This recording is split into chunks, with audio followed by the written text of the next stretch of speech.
Hello. So I wanted to include one additional video that will be asked of the person processing all the rides led and rides swept reports is the ride leader committee to process the gifts, the yearly gifts, the eligibility for the banquet, needs the data out of the membership database. And so I wanted to do a video on how that is done.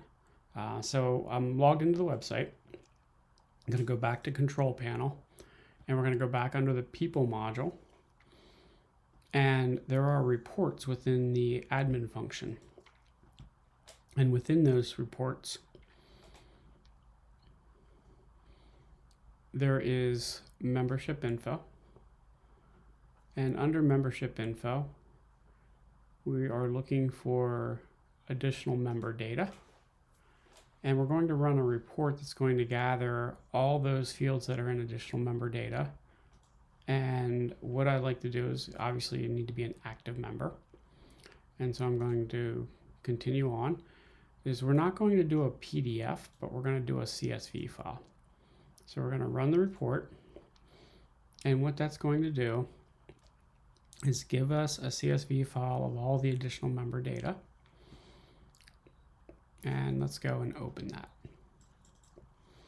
And so this is what I like to send to the ride leader committee. And this allows them to go in, and it gleans a bunch more information than just rides led and rides led towards thank you gifts, because it's pulling everything in from the additional member data field.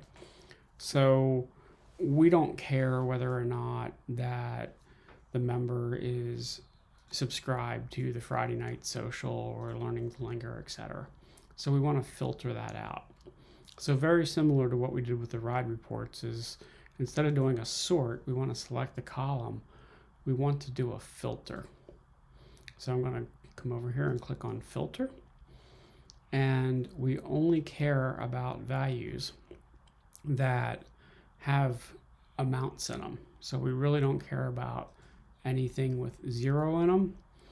And we don't care about anything with blanks or yes or no in them, because that's going to filter out the forms that people were subscribed to.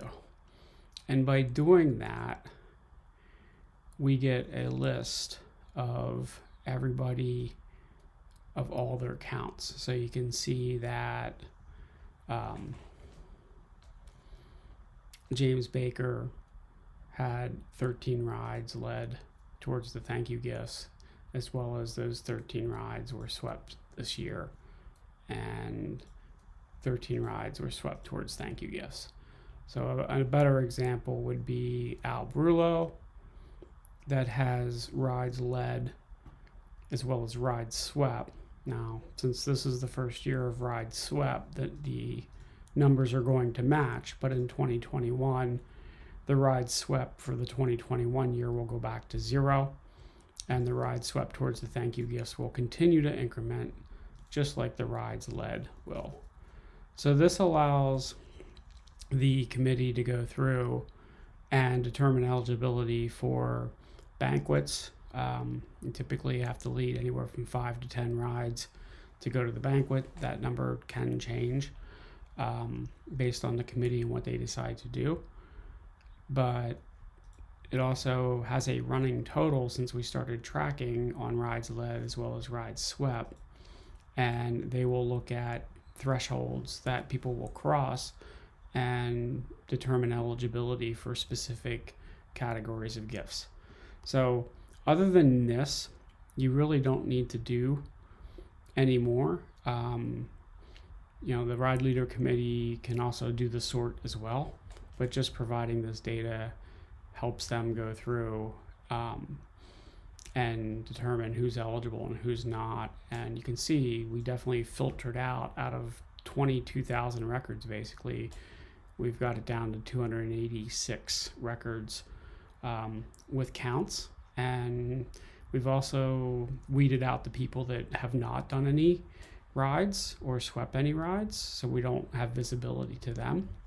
And we've minimized the accounting and what has to be done to go through that. And so I would save this, and I would send that off to whoever is heading up the ride leader committee. Right now it's Chris Wright. Send it to the chair, and that individual would process that. So I just wanted to include a video on how to go after that data, and I will post that out on our YouTube channel. Thank you.